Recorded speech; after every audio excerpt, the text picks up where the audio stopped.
Hello everyone and welcome to the Time to Cook Club Infants and your online class. So today, little cooks, we're going to be making veggie enchiladas with a homemade tomato sauce and a red cabbage slaw. So little cooks, the first thing you need to do, if you haven't already, is you need to go and wash your hands to make sure that they're all sparkly and clean. Hey little cooks, so hopefully by now you have washed your hands to make sure they are all sparkly and clean. And now we've got our very special Time to Cook song to sing to get us in the mood to cook. So when you see this, you're going to go chop, chop, chop, chop, chop. Great work, little cooks. When you see this, you're going to go mash, mash, mash, mash, mash, like mashed banana or mashed potato. When you see this, you're going to go stir, stir, stir, stir, stir with a spoon. When you see this, you're going to go roll, roll, roll, roll, roll with a rolling pin. And when you see this, you're going to go pat, pat, pat, pat, pat, as if we're making pizza dough or cookie dough. So go and grab your grown-ups and use it as the perfect excuse to have a really good boogie around your kitchen. I'll be listening out from my kitchen to see if I can hear you singing along in yours. Get ready, it's time to cook today. Get ready, we're gonna have some fun. Get ready, it's time to cook today and show everyone what we've done. We're gonna chop, chop, chop, chop, chop it up. Great chopping, little cooks, well done. We're gonna mash, mash, mash, mash, mash it up. Great work. We're gonna stir, stir, stir, stir with a spoon. Keep stirring, little cooks, well done. It will be ready soon. Get ready, it's time to cook today. Get ready, we're gonna have some fun. Get ready, it's time to cook today and show everyone what we've done. We're gonna roll it, round and round. Great rolling, well done. We're gonna pat, pat, pat them, pa bam, pound. You ready to pop it in the oven? In the oven on a tray. Don't forget to pop your chef's hats on, little cooks. We will be chefs today. Get ready, it's time to cook today. Get ready, we're gonna have some fun. Get ready, it's time to cook today and show everyone what we've done. Where's your jazz hands, little cooks? It's time to cook. Yeah. Yay, well done, little cooks. That was absolutely amazing. I did listen out from my kitchen and I heard you singing along in yours and you guys sounded awesome. So we have washed our hands to make sure that they're all sparkly and clean, and we have also sung our very special Time to Cook song to get us in the mood to cook, which must mean that we're all ready to start. So hopefully if you're joining me today, you have all of your ingredients weighed out, measured and ready to go. And if you help with that job, little cooks, well done. You guys are maths geniuses. Hopefully you also have the equipment on the equipment list. So let's make a start. Okay, so the first thing you need to do is you need to go and ask your grown-ups to help you to get 120 millilitres of hot water from the kettle into a measuring jug or a measuring cup. This is a job for the grown-ups because obviously the water is absolutely boiling and we definitely don't want you to burn yourselves.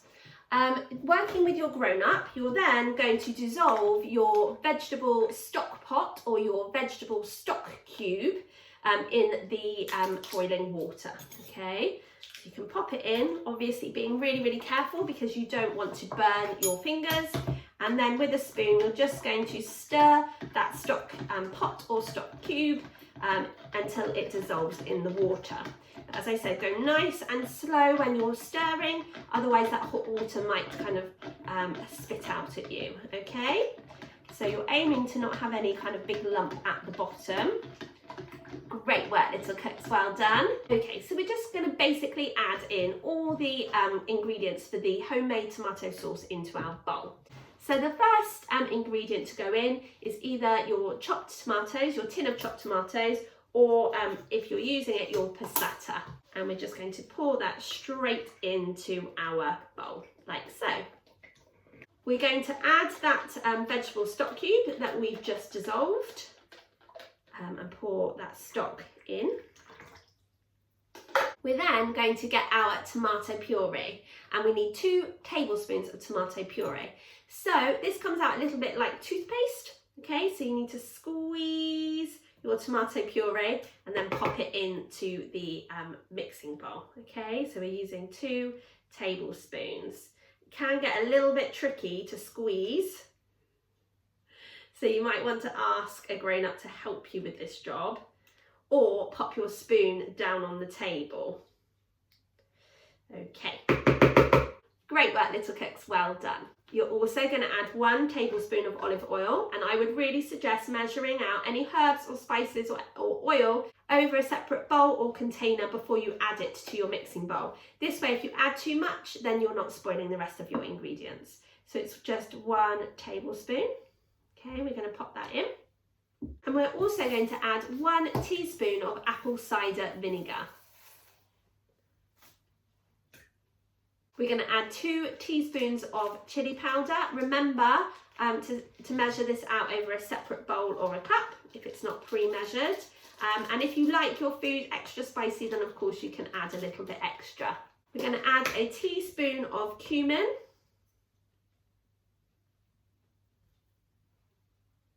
And a 1/4 teaspoon of smoked paprika.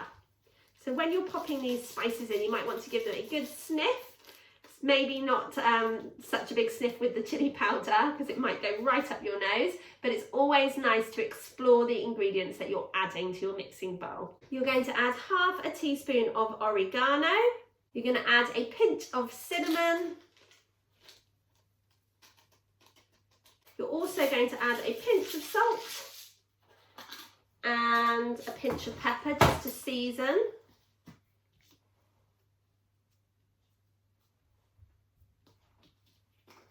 And you're also going to add 1 clove of garlic. So if you haven't already, you need to peel your clove of garlic before popping it into your garlic press and then pressing down, and then the garlic should come out of the little holes at the end.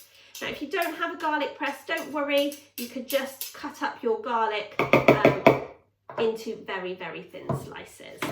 So once you've done that, you can give your sauce a good mix with all of those lovely ingredients inside your mixing bowl. Okay, and give it a sniff as well. It smells amazing. Now, if you use chopped tomatoes and you like your tomato sauce to be smooth, then what you'll need to do is you'll need a hand blender to blend all the ingredients together to create a smooth consistency. If you don't have a hand blender, don't worry, all is not lost. What you'll have to do is you'll have to take some of the mixture and pop it into a sieve and then stir the mixture down into another mixing bowl. This will keep all of the lumpy ingredients in the sieve, and then all of the liquid will drain down into the bowl. But you'll probably have to do it in stages because we've got quite a lot of tomato sauce. So I use passata, so my sauce is already nice and smooth. So that's our homemade tomato sauce all prepared. So the next thing we're going to prepare are our veggie enchiladas. Okay, welcome back, little cooks. So if you haven't already, the first thing you need to do is you need to prepare your onion. So you need to peel your onion and then chop it into small pieces like I've done. So I've chopped it into kind of small strips. But definitely get your grown-ups to help you, and remember the golden rules of when we're cutting.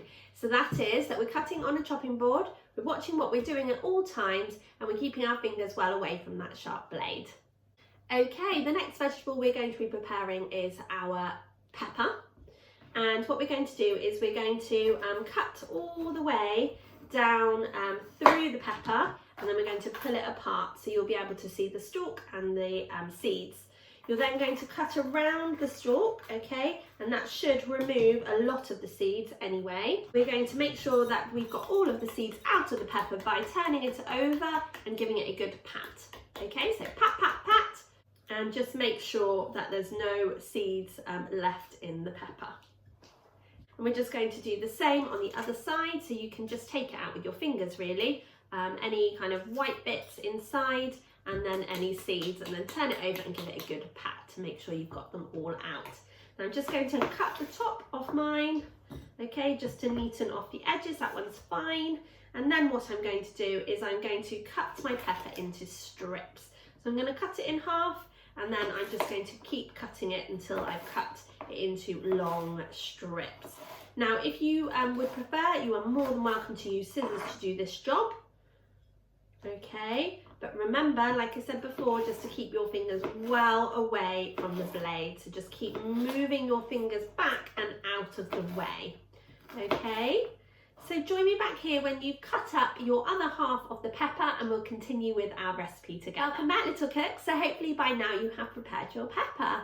So you might have seen that on my chopping board I also have a yellow pepper chopped up, and that's because I can't eat courgette. So if you're using a courgette in today's recipe, you need to top and tail the courgette, which means to take the top part off where the stalk is and the bottom to neaten off the edges. Then you're going to cut it lengthways all the way down before cutting it again in half down the middle, so you end up with 4 quarters. You're then going to slice your courgette into strips about the same size as your pepper strips, okay? Remembering our golden rules at all times, little cooks, and definitely asking for help from your grown-ups. So cutting on a cutting board, looking at what we're doing at all times and keeping those fingers well away from the blade. So join me back here once you've prepared your courgette and we can continue together. Okay, welcome back, little cooks. So now you need a frying pan. To the frying pan, you're going to add some olive oil. This is going to help to fry off the vegetables. You're then going to add your chopped up onions and your pepper slices. And if you're using courgette, you can add those too. Okay. You're going to pop 2 cloves of garlic in there too. So you're going to crush it again with your garlic press. Again, don't have a garlic press. You can just cut the garlic into very small pieces before adding it to your frying pan. You're also going to add a pinch of salt. Okay, little cooks, so the next job is just for your grown-ups. So grown-ups, what you'll need to do is you'll need to fry off these vegetables on a low heat on the hob for between 5 to 7 minutes until the vegetables become tender. You can then add a splash of water and continue to cook for just a couple of minutes. You will need to keep an eye on your vegetables so that they don't burn, and you can get a spatula or a wooden spoon. So just keep turning the vegetables over to make sure that they don't burn or cook too quickly. So join me back here when your grown-ups have done that special job, and I'll show you what to do. Welcome back, little cook. So hopefully by now your grown-ups have fried all of those vegetables for you. So now you'll need another clean mixing bowl, and you're going to add in your sweet corn. You're also going to add half a teaspoon of ground cumin. And again, I'm measuring it out over a separate bowl. And half a teaspoon of ground coriander. Remember to give them a sniff before you pop them in the bowl. And 1 teaspoon of oregano. So if you haven't already, you need to rinse your black beans under the sink, okay? So pop them into a sieve and then just run the tap over the top of them, because you want all of the liquid that was in the tin with them to drain away, okay? So you need to wash the black beans, and you're going to add those to your mixing bowl too. And then if you're using fresh herbs, you're going to take half of your bunch, and you're going to snip that into the mixing bowl. If you can see any really stalky bits, you can take those off first, but using scissors you can just snip the parsley or the coriander, whichever one you're using, and snip it into your mixing bowl. So I'm using fresh parsley because that's what I had in my fridge, and I'm just snipping it with scissors. Remember to be really, really careful, because the blades of the scissors will obviously be very sharp. With your grown-ups' help, you then need to pour in the vegetables that you cooked in the frying pan on the hob. Okay, and you need to pour all of those in to your bowl. And then using a spoon, you're just going to stir well to combine all of those really tasty ingredients. Give it a good smell. Amazing. So now what you need to do is you need to go and ask your grown-up to preheat the oven to either gas mark 6 or 200 degrees or 180 degrees if you're using a fan oven. The reason why we ask our grown-ups to do this job is because ovens can get very hot and so can be very dangerous, and we definitely don't want any burnt hands or fingers today. The reason why we need to preheat the oven is to make sure that the oven is at the perfect temperature to cook our bakes in once we're ready to pop them in.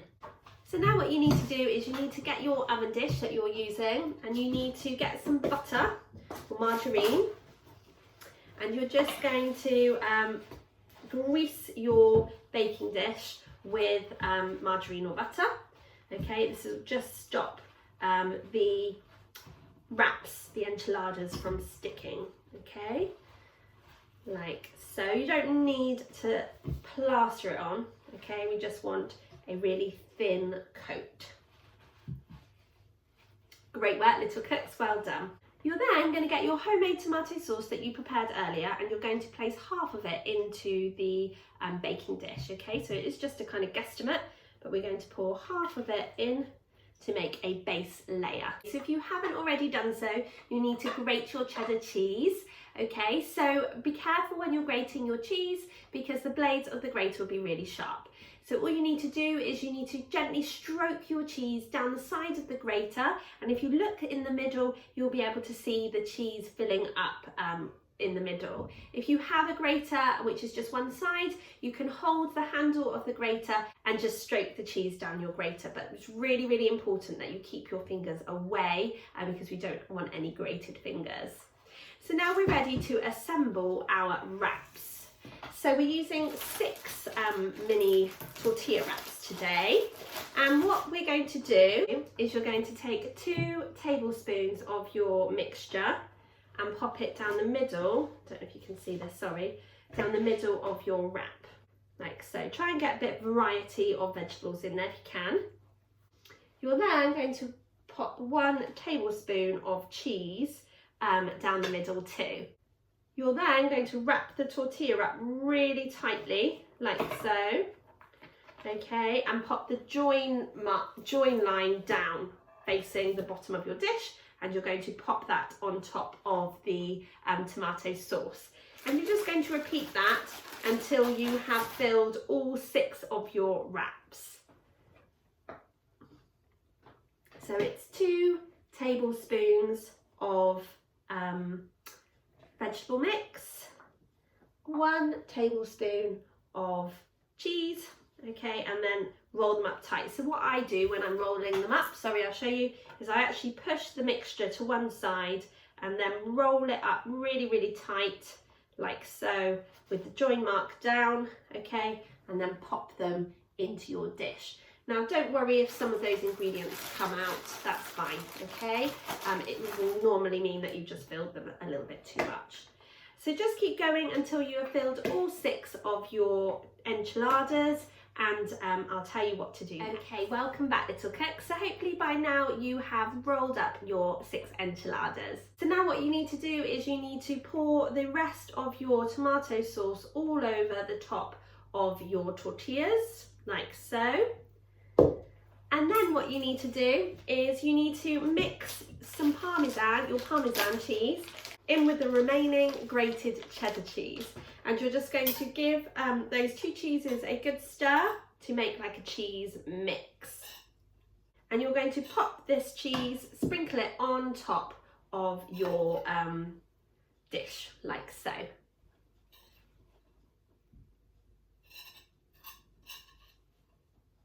Great work, little cooks, well done. So you're now going to cover your dish in tin foil, and you're going to ask your grown-up to pop this into the oven to cook for 15 minutes.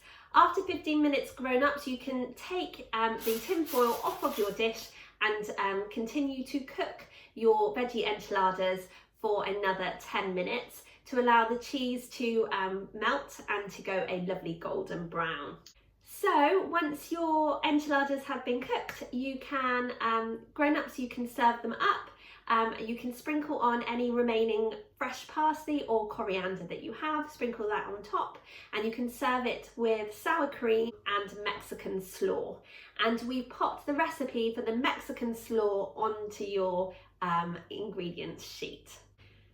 So if you'd like to know how to cook your Mexican slaw, carry on watching because I'm about to make it. Okay, welcome back, little cooks. So now we're going to make our Mexican red cabbage slaw.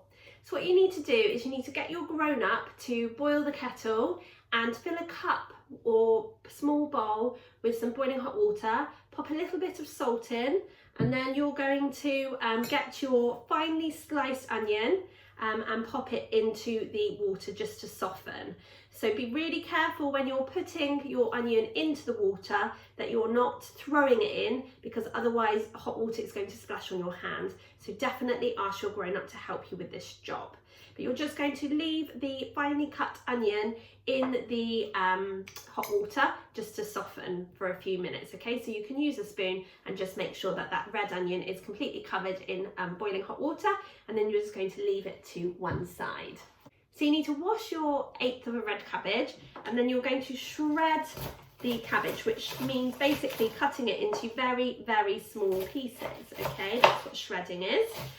So again, be very careful about your fingers and keeping those fingers well away from the blade of the knife, okay? But we're just going to chop our red cabbage into as smaller pieces as we can manage, okay? Looking at what we're doing at all times and keeping that blade well away from our fingers. Great work, little cooks, well done. So you need to transfer your shredded red cabbage to a bowl, okay, like so. And you might want to give it another good wash and drain it. So using scissors, you're going to snip your coriander or parsley leaves into the bowl. Again, being really, really careful and mindful of where you're placing your fingers, okay. And we're using half a red pepper in our recipe today. So what you need to do is, again, you need to cut the red pepper in half and then just pull it apart, okay, before removing the stalk and the seeds, okay. So we're going to do that trick again. We turn it over and we give it a tap, tap, tap, tap, just to get those seeds out. We're then going to finely slice our pepper. So we're going to cut it in half before finely slicing it like so. So keep going until you have finely sliced your red pepper. And then you can place that into the mixing bowl with the rest of your ingredients. Should we sing our song, little cooks? We're gonna chop, chop, chop, chop, chop it up. Great work.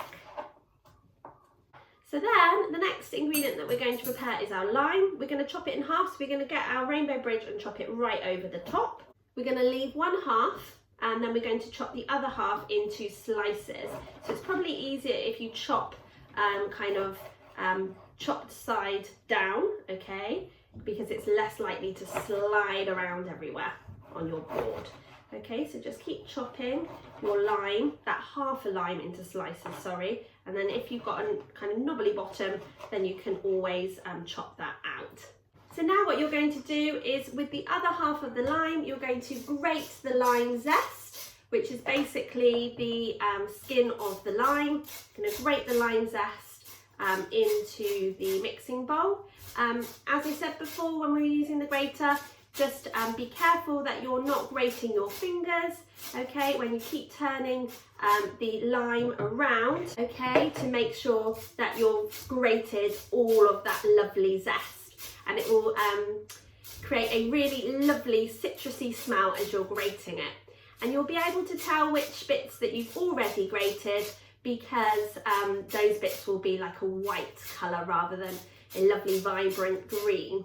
Okay, you'll need to be using the smaller side of the grater, okay, which will grate your lime zest really finely into very small pieces, like so. Great work, little cooks, well done. The next thing you're going to do is you're going to add the juice of a lime. So you could use a lemon juicer, or if you don't have a lemon juicer, you can just pop a fork in and just squeeze, squeeze, squeeze that juice, okay? So I'm twisting my fork to allow the juice to release, like so, okay? And then with the other lime, because remember you've got 1.5 limes, plus your slices, of course, you're going to chop that in half too, and you're going to squeeze the juice out of those 2 halves as well. So you should have the juice and the zest of 1.5 limes. Great work, little cooks, well done. Just be careful when you're popping your fork in that you're not kind of stabbing your fingers with the fork, okay? So my hands are really messy, so I'm going to go and wash those, and I'll be back in just a second to continue with the recipe. So now we're going to measure out our 1 tablespoon of olive oil. Remember to do this over a separate bowl or cup to stop too much coming out at once. We're going to add a pinch of ground black pepper and a pinch of salt just to season. Now we're just going to add a pinch of cayenne pepper, half a teaspoon of ground cumin, and then 1/4 teaspoon of ground coriander. Again, measure it out over a separate bowl or cup, and that will stop you adding too much. We're also going to add in a tablespoon of maple syrup to the mix. We're also going to drain our onion slices, so make sure you ask an adult to do this because they've been sat in boiling hot water. Okay, and we're going to add those to the mixing bowl. Okay, so once you've given all of those lovely ingredients a really good stir, you can cover your Mexican slaw and then pop it into the fridge until your enchiladas are cooked. You can serve it on the side, and don't forget your slices of lime that you can serve with it as like a kind of decorative garnish. Okay, little cooks, so we've made our veggie enchiladas with our homemade tomato sauce and our Mexican slaw. But we still need to wash up, and if your kitchen looks anything like mine, I think I pretty much use every dish and pot and pan in the house.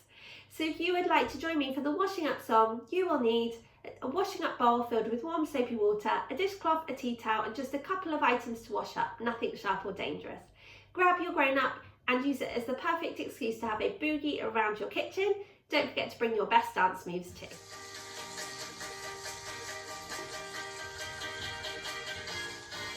Now it's time, and now we're done, to have a different type of fun. So we must clean up all our mess. We must make sure that we do our best. So grab a bowl and grab a spoon and grab a friend to sing this tune. And we can all work as we play in a washing and a drying way. Get ready, little cats. You gotta wash it, wash it, wash it, wash it, wash it up. And scrub it up, down in the tub. You gotta wash it, wash it, wash it, wash it till it's clean, the cleanest you've ever seen. You gotta swish it and swash it and swirl it around, making swishing and swashing and swirling sounds. You gotta wash it, wash it, wash it, wash it, wash it up until the baking time is up. Well done, little cooks. Amazing washing up and drying. Should we do some dancing? Okay. Right, are you ready? We're going to start off with our rainbow with one arm, like this, nice big stretch. We're going to do the other rainbow with the other arm, and then we're going to do a double rainbow like this with both arms together. Wow, great stretching. Can we do a disco arm with one arm, like so? Can we speed it up though? Woo! Well done, little cooks. Can we do the other one? Slow, slow, slow, fast, fast, fast, quick, quick, quick, quick, quick, quick. Well done. Can we do them both together with a little wiggle? Wow, amazing work, little cooks. Well done. Fantastic. Can we do some smoky eyes? Woo! Can we go under the sea? Wow, look at those bubbles. Fantastic. Well done, little cooks. Awesome dancing. Woo! We gotta wash it, wash it, wash it, wash it, wash it up. Let's grab it up, down in the tub. You gotta wash it, wash it, wash it, wash it till it's clean, the cleanest you've ever seen. You gotta swish it and swash it and swirl it around, making swishing and swashing and swirling sounds. You gotta wash it, wash it, wash it, wash it, wash it up until the baking time is up. Thank you so much for joining me today to make your veggie enchiladas with your homemade tomato sauce and Mexican slaw. I really hope you enjoyed joining in with me, but more importantly, I hope you enjoy eating it and sharing it with your family. I really look forward to seeing you again next week when we'll be making another delicious bake from our meat-free dishes menu for January. Thanks again and see you next week. Bye!